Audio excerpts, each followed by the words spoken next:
just being on this is vulnerable for me, sharing my story and sharing my voice. So when you asked me, in some regards, I was like, oh, that is so not like she sees me.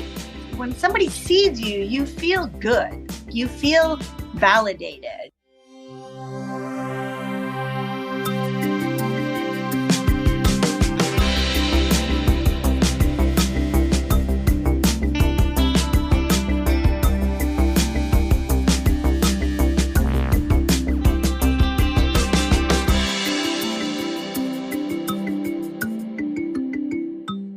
So just to continue from where we were, I'm curious about what has brought you to the place that you are right now, and the different paths that have brought you to partly yourself as an entrepreneur or a multipreneur, and also in the wellness space. Can you talk to me a little bit about what has brought you from where you were to launching Welmä Studio? Great. How long do we have? Hours and hours and hours. You go. Okay, great. So it all started back in 1988. It actually probably did. Back in the 80s, actually, I was already traveling to Asia, which was not really high on people's radars. I would say like mainland China back in the 1980s was not really where people were headed. I've always had this desire for knowing more about Asia and what happens in the East and holistic medicine or movement through Tai Chi, Qigong, things like that. Back then, I was doing it when I was studying Mandarin with McGill University in mainland China. So there's been this like attachment towards the East. And I grew up like if you had a bite by a wasp, you put a raspberry on it to heal it. So these little like touch points have been in my life for a very long time. I didn't take that path of Eastern medicine or anything. I was an interior designer by trade, went to New York City, studied at Parsons School of Design, and was practicing in the design world for most of my life. But interwoven in that, there was that desire for the East. And back in those days, I even went and lived in Japan for a year and also got more involved in what it was for that Eastern culture and holistic way of life that they've lived more than we have here in North America. But my career path always had me on the path of strive, go, give. Within my design world, I always created designs that were for others. I was very crystal clear when they told me what they were looking for. I knew right away, like, this is the vision I've got for you. This is you. And I was very, very capable of giving and not really putting myself even in the design I was doing for them. I was really seeing them in what I was creating. So I've lived my life for others, I kind of feel like, with my design career. And I did that for many, many years. I did hotel design, high-end residences. And then at one point, I went into aviation. And I designed for private jets for the billionaires of the world. And I traveled all over the world. And the travel is what kept me interested in that career, honestly speaking, because it's a very male-dominated industry, aerospace. And I was in it for 10 years. And although it was fun, the travel was fun, meeting the billionaires was fun, seeing an entry into their lives was fun, it was very demanding. It was on a plane, off a plane, on a plane, off a plane, and then there was no downtime. So that hectic lifestyle weighs on you, you lose yourself in all of that world. I was director of design for a company at that time. When I had twins, I was let go for being pregnant. So I took that opportunity to like reflect on what I could do in my life as well. And I changed my direction and I said, you know what? I'm going to become a real estate broker. My mother had been one for 30 years. I knew all the brokers. I felt like I will do something local that's still flexible and allows me to, work with a family of three at this point. I thought I could also use my design skills by helping people when they're purchasing, guiding them. But that too is a real grind. Like there was not really flexibility. The flexibility I thought I was going to gain from real estate didn't exist. In fact, it was 24/7, all day, every day, no breaks, including Christmas, Easter, whatever holidays people thought they had, they used those to their advantage to go and see properties. And that took, again, away from my being and who I was. When the pandemic hit, I realized that I was already doing other offerings in the holistic world. I was, sharing essential oils because I knew that that was a tool I used for grounding down. I was like, these are tools that are very easy, to use a drop of orange essential oil to enhance your mood, or lavender to calm you down. I was like, there's so much value in this small little drop of oil. It helped me be more grounded. I wanted to share that with the people around me. So I started to share that concept. And then I met a girl about clean beauty. And then I was fascinated by the fact that there's so many toxins in our beauty products and that they're hidden within words like scent. What is scent? Well, scent is often not natural and filled with toxins, and it's a loophole that companies have to throw all their toxins under that one word. So I kind of went on the side of starting to promote the idea that we are a stressed society. And we need to have tools to remove some of these stressors. But people didn't understand, like, what is this real estate broker / interior designer talking about oils and beauty products for? Like, what is she doing? Like, people just cannot wrap their head around what it means to not be in one lane, offering one service, that you're supposed to do that one thing for your whole life so that people understand you. And during the pandemic, we were all at home. And I was like, no, I'm not a box. I don't live in that box. I'm a multipreneur. And that's when I started to coin myself as a soulpreneur, a multipreneur. And then I labeled myself Welmä then. It was already a term I used for myself because I said, I am allowed to live in many boxes. And Welmä is the umbrella that gave a term that people could understand that it was okay to be a multipreneur, because now I've labeled it as that.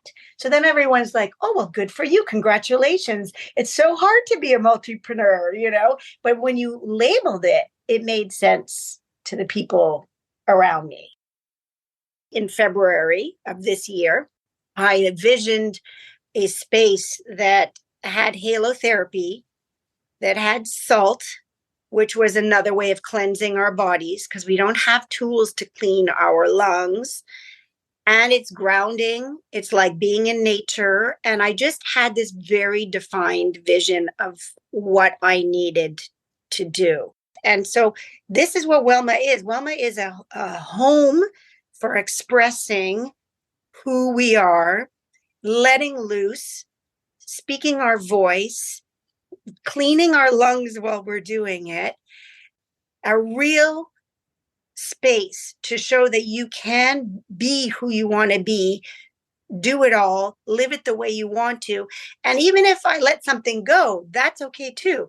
I don't have to hold on to everything. I can now grow forward with this in whatever way the future is going to unfold for me. So that's your answer. That was perfect. That was great. To your first question. I mean, I love the idea of living outside your lane. So I can relate to the idea of people sort of wanting you to work in your lane and don't step outside the boundaries of what people expect from you. Although I do see for you the expansion. So you have had in your past that connection to Eastern philosophies and medicines and approach to life. And so it's kind of like you were able to bring all those things together in an amazing sort of super highway, forget my lane, like super highway. I think your voice comes through very clearly. So what you feel about what it means for you to express what you feel or what you want to say or what you want to offer. I will just put you on like one super wide lane. So you're in your lane, but it's a very, very broad lane because as opposed to me, for example, I find all of the things that you say are very well intertwined. And I think people get it. And friends and family, I will also take my friends and family and put them in a box over there because they don't always get it. But I'll tell you from the outside, I think it's very clear. Well, I'm trying to get more clear. And I'm trying to, in the regards to vulnerability, be more myself because I've lived my whole life for others and for the image of what I was meant to be. You know, you grow up in a traditional household as the girl of the family. And right there, just being born, I had the idea of who I was meant to be and how I was meant to act. So I feel like as I grow and as I dig deeper with these tools that I know are helpful, the more I'm able to express myself and be clear on who I want to be and how I want to show up. And so it's day by day unveiling, you know, like an onion, peeling back those layers and figuring out myself, who I am too. What have you learned about yourself, maybe that's taken you by surprise now that you've given yourself that scope? Is there anything you've kind of gone like, oh, now that I've given myself all this space to play in, I see this in myself, or I see that in myself that I didn't realize I was like that before? Not that I didn't realize that I was like that before, but it's showing it in a larger, more clear light, I would say, is that I'm actually a shy person. So deep down inside, I have a fear of public speaking. I don't like to be the center of attention. And I've created a space where I need to now share my voice. I started sound healing and doing crystal bowls and sound baths, but sound healing, I could hide behind my bowls. I don't need to use my voice. What I found with this space is I need to use my voice to bring people into the space. And that's like a very vulnerable situation for me to put myself out there. I hate to sell. I love it when other people sell me, but I can't sell myself. And so this is like a very vulnerable situation to be in, to have to now say, okay, I've got this space. I can't now be here all by myself, you know, and take everything that I love and use all these tools and be alone in my space. It's for community, it's for others, it's for sharing. So that's the highlight I've realized at this point. I know I've given you that feedback before. So you're very good at promoting the different services. So if it's the drawing or if it's your sound healing or if it's yoga, all the different people who come into your space and offer services through Welmä Studio, you're awesome at doing that and you promote that a lot. I particularly really love when you put yourself in the situation, like you make a video and you say, here's my vision board. This is where I started. And here you can see how I was taking these steps to get to where I actually opened Welmä Studio. And when I see that, I'm like, okay, I get there's all these other people that you're creating the space for them to come and people come for those services. But at the end of the day, I'm like, Welmä Studio is you. And you're actually, if you hadn't told me that you were shy about doing that, I would never have known, because you're just like, hello, here I am dancing in my studio by the moonlight. Fabulous. Uh, yeah, I mean, I have to do it too. It's the way business is done now, So, but do I have a TikTok account? No. Do I have a YouTube channel? No. I do it, but for sure, there's a level of uncomfort there for me. But I know there's a value, so I'm sharing it because I know that people can gain from what the offerings are here. So I'm going to go out on a limb. I hadn't thought about this before, but just while I'm talking to you, because I can kind of relate to your situation in a different way from my own background. But the more that I think about putting myself out there, so here are the things I think are important, here are things that I've done, the more I risk myself as a consultant, people looking at that and saying, ooh, I don't like that. Like the more you put yourself out there, more you risk people saying, I'm not gonna go to that studio. I'm not gonna hire that person.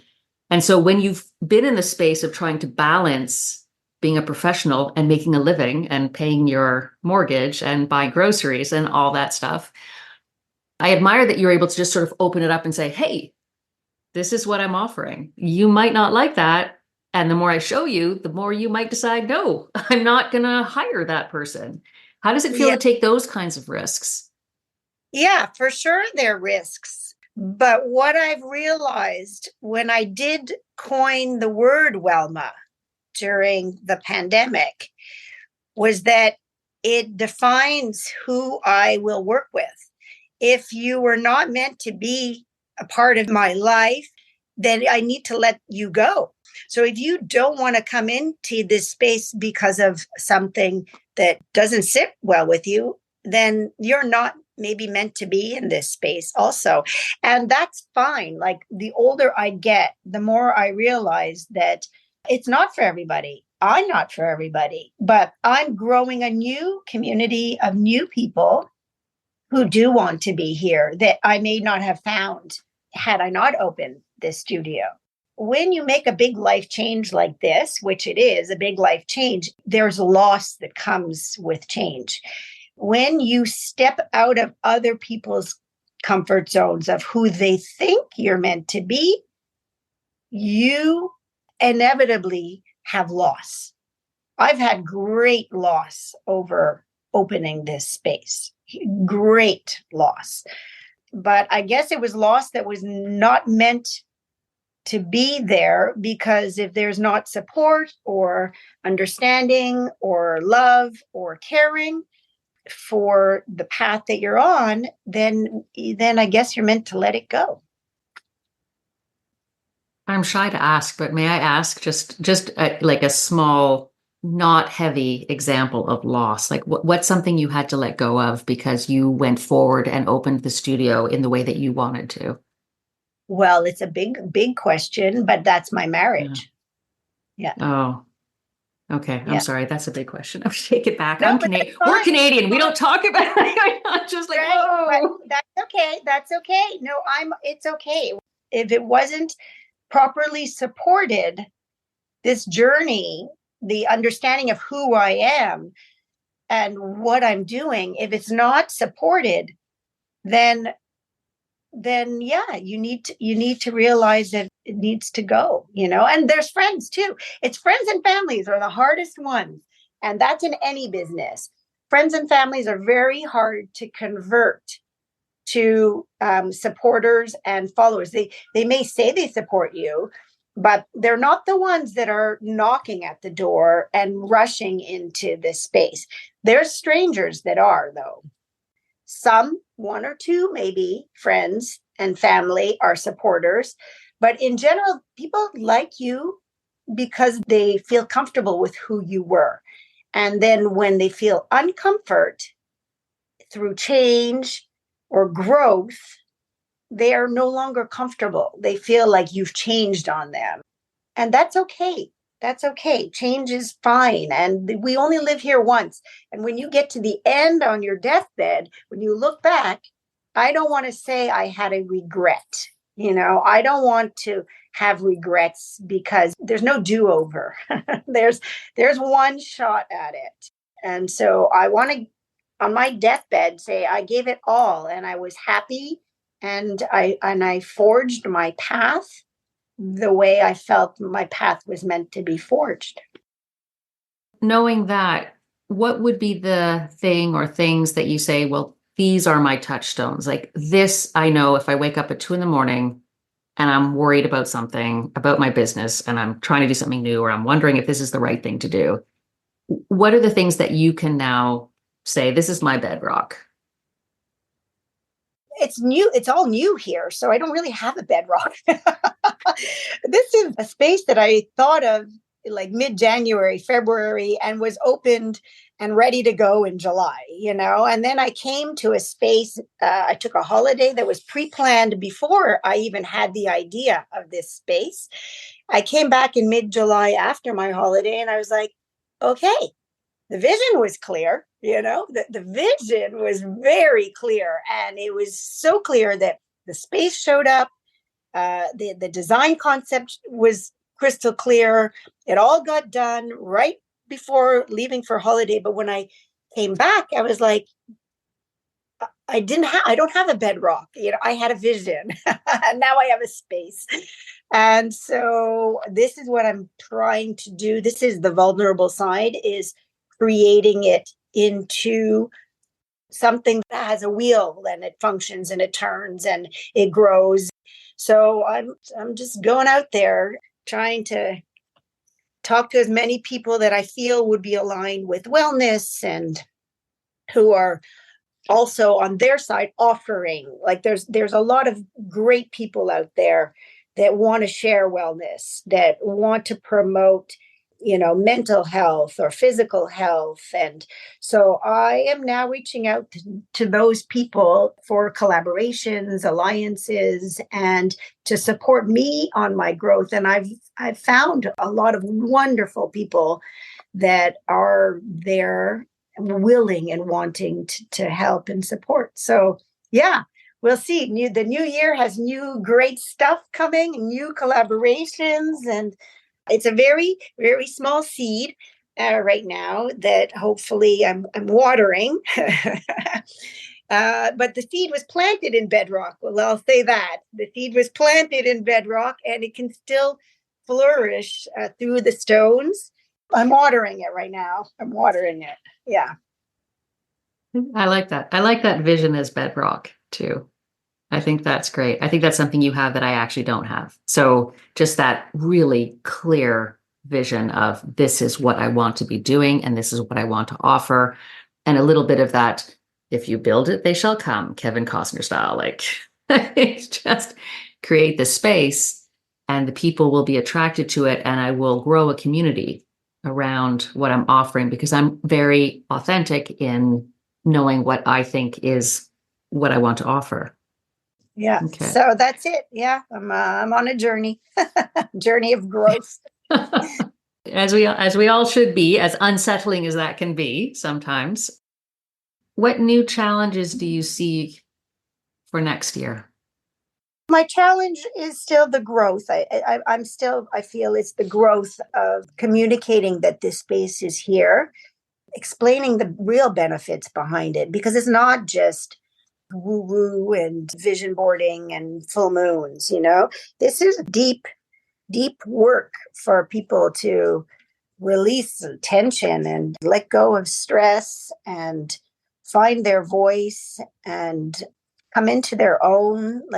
I have now new offerings coming in the new year. One's for people like me, entrepreneurs, called Blossoming Rose, because I want to empower entrepreneurs who are in their third act or who are changing in their midlife like I am from one career path to another. We can share tools together. I might not be great at marketing, but good at design, whereas someone else might be great at marketing and not good at design. And we can share our highs, our lows, our struggles, our contacts. So Blossoming Rose is a place for people to come and and create their future. Maybe they're a few steps behind me because my space is already done. But I feel I've got a lot of tools to help people project their vision and move forward with maybe something that they have in their mind, but they don't know how to go about getting it done.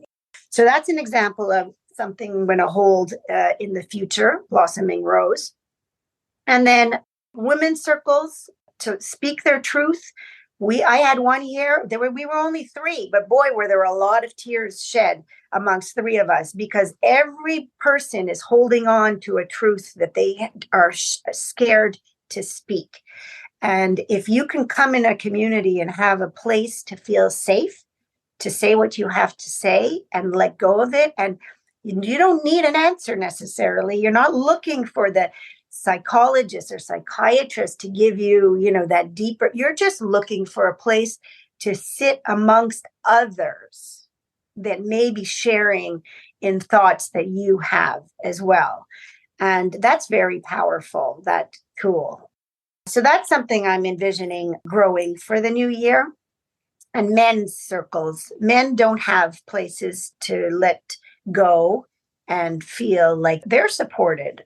Very hard for a man to come out and be vulnerable. So we have the men's circles starting here in the new year as well.